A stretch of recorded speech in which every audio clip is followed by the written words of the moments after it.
If you were in the online horror discussion around 2022, you likely heard the buzz around Skinamarink. Now, for those who don't know what Skinamarink is, or just need a refresher, Skinamarink is an experimental horror film directed by Kyle Edward Ball. It follows two kids who wake up to find their dad missing and that all possible exits to their home had vanished. Now, Skinamarink was Kyle's feature-length directorial debut, and he actually got his start on YouTube about 5 years before Skinamarink, on his channel Bite-Sized Nightmares. On this channel, he'd recreate nightmares that viewers submitted, and over the course of exactly 4 years, he'd make 39 different nightmare shorts, along with related shorts like Nightmare Forever, The Three Kings Ritual, and Grandma. Eventually, Kyle would make his festival debut with a short longer than the others, one that was just shy of 29 minutes. That short would actually later become the proof of concept for Skinamarink, and that short, of course, was Heck. Heck was first teased in February of 2020, released on YouTube in July of that year, and later went on to be selected at the Video Scream International Film Festival. The official plot synopsis given simply states a little kid wakes up in the middle of the night to the sound of his mom's television blaring. That doesn't really give much, but as we dive into the short film, we're going to find that there's a lot worse going on. Since I'm going to be diving into the short film, obvious spoiler warning, if you haven't watched it already, I have it linked in the description, it's literally on YouTube. I mean, if you're watching this, you can certainly watch Heck. Just before you go, I will say a lot of it is going to be up to interpretation. It's a rather experimental horror film, so just keep that in mind. For those who stayed or are now just coming back from watching it, let's take a look at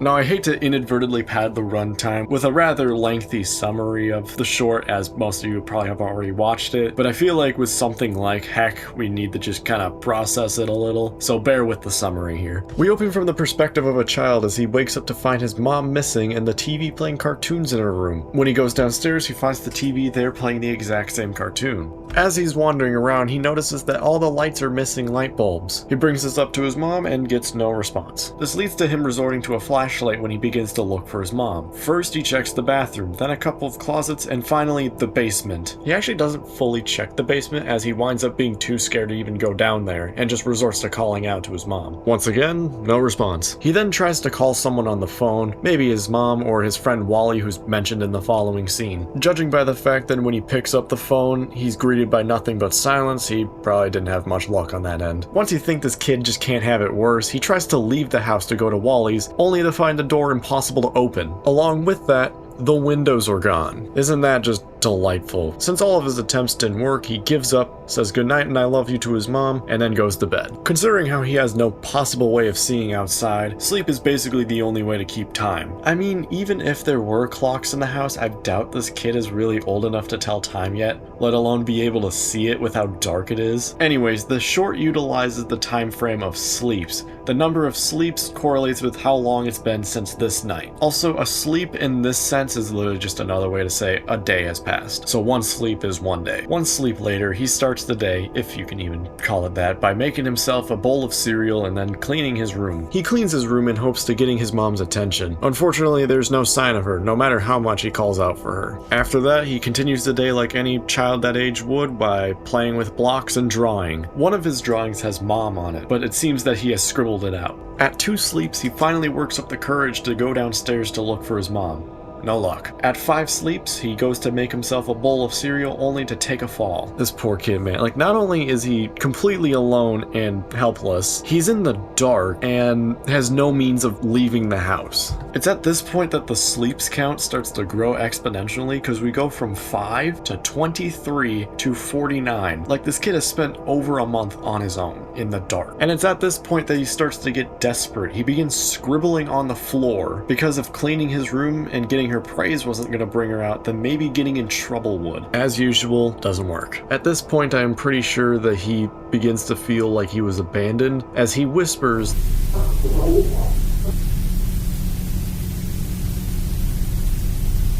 At the 2-month mark, it seems that his anger ends up turning into guilt, with a line that just hits like a brick upon first viewing. It's like he believes his cancer is the reason for her abandoning him.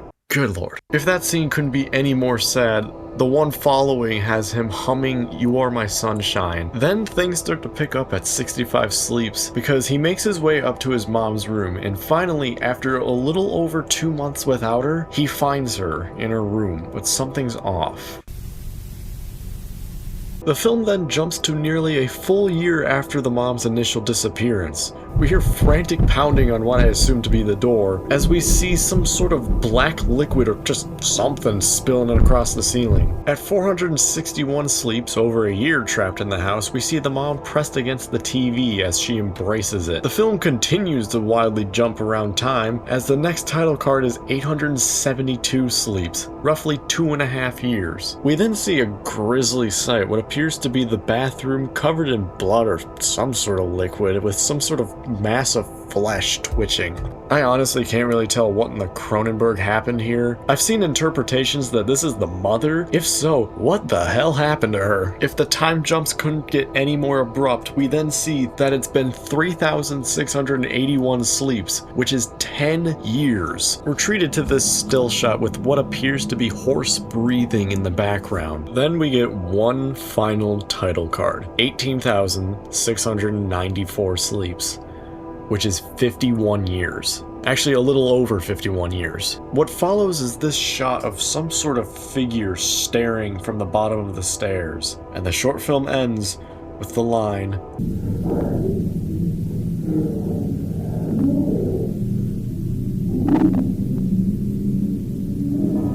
okay, so what even was that? There's a lot to unpack here, actually. There are many interpretations that go beyond the idea of just, there's a boy trapped in this house. One major theme that many pick up on after watching this is childhood neglect. It's prevalent in the boy's desperation to get his mother's attention, ranging from trying to get her approval to trying to get in trouble. Even when the two finally see each other, she has no mouth. Of course, in a literal context, but it can also be interpreted as her having nothing to say to him, like she doesn't want to talk to him. And this plays into an interpretation of the story that I've seen often, which is the hell interpretation. Of course, that lines up with how surreal the whole thing is, and obviously the end line of, I think we're in hell. Also, take into consideration the name of the short film, Heck. Heck is commonly used as a replacement for hell in the sense of replacing damn with darn. In a literal sense, Heck is a child's version of hell, which obviously applies to the plot. But then I thought, like, what in the world would this kid have done to warrant hell? Like, all we know about this kid is that he had cancer and is probably no older than 5 or 6 years old. Also, in the short, he's never really tormented in any way. At least not in the typical sense of hell as a concept. Like, he's never physically harmed. Sure, he falls while getting cereal, but unless some entity kicked out the stool from beneath him, it was an accident. Maybe this could be like a personal hell situation and the loneliness and helplessness is the torment. But again, what would he have done to warrant that? What if he's actually being used as a means to carry out someone else's personal hell, the mom? You see, a lot of people have pointed out that the bloody mass at 872 sleeps could possibly be the mother. Specifically, the mother after taking her own life. And perhaps she did so after her son died of cancer. But then where does the neglect come in? Because, I mean, it's heavily implied throughout. The way I see it, maybe it was the result of some sort of destructive method of coping. Like maybe she didn't want to see him suffer, but then wound up not visiting him enough because of that. So once he died, she was left with that guilt. But then there's the line where the boy apologizes for having cancer. So I kind of feel that it might lean more towards, like, the mom definitely made him feel guilty in some way about it. Like maybe he somehow learned the financial troubles that his treatment caused, or like he does in the short, thinks that her not seeing him was her abandoning him. I don't know. I feel like every possible explanation I can throw at this is just equally as depressing. But anyways, the mom's personal hell is watching the neglect she inflicted upon her son. Because if you really think about it, she's really the one being tormented here. Meanwhile, the boy's pretty well accommodated. I mean, he's given toys to play with, food to eat, and cartoons to watch. Though I guess it's still cruel that he's all alone. But if you want something lighter to think about, maybe the boy isn't even real. Because if this is the mom's personal hell, why bring the real boy in? Wouldn't it be better to just manifest a fake version of the boy just to play on her guilt? Like maybe instead of the perspective being the boy's perspective, we're viewing it from the mom's perspective of the boy's perspective, if that makes sense. Like whatever's behind this space, put her in the shoes of her son in order to make her feel the helplessness that he felt. Then when the mom is actually seen in the short, maybe that could kind of be her seeing her past self, seeing how she didn't give any care to this boy. As for the scene where she's embracing the TV, okay, spoilers for Interstellar. But maybe it could be sort of like a Cooper behind the bookcase moment where she's watching from this point of view and is helpless to do anything about it. Basically, she's forced to be an observer, watching through the boy, seeing herself do absolutely nothing. Another way you could see it is maybe if it somehow isn't hell, then maybe what the boy is trapped in is more like a waking nightmare. Explains why the windows disappear and why the door's impossible to open.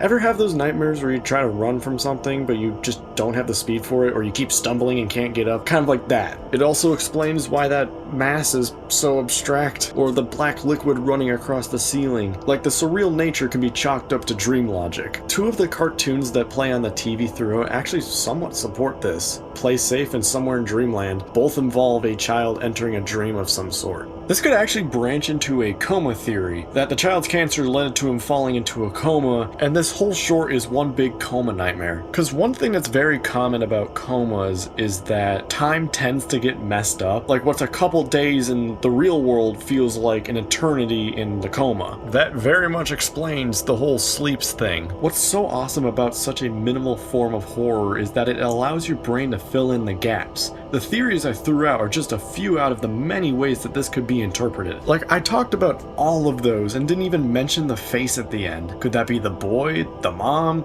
some sort of entity causing all of this to happen? That's the thing with this kind of horror. You can either stay without explanation, take the short at face value, and let the uncertainty be the horror, or you can let your mind wander and put together some theory that will only end up making the material even more horrific. That concludes my look at Heck. Someday I would like to take a look at Kyle Edward Ball's feature-length film, Skinamarink, so if you like this video, feel free to subscribe or stick around for any other videos. This is my way of testing the waters for more film-related videos, because I've always wanted to talk about movies the same way I've talked about video games and music on here. So yeah, hopefully I can make more videos like this in the future. Anyways, until next time.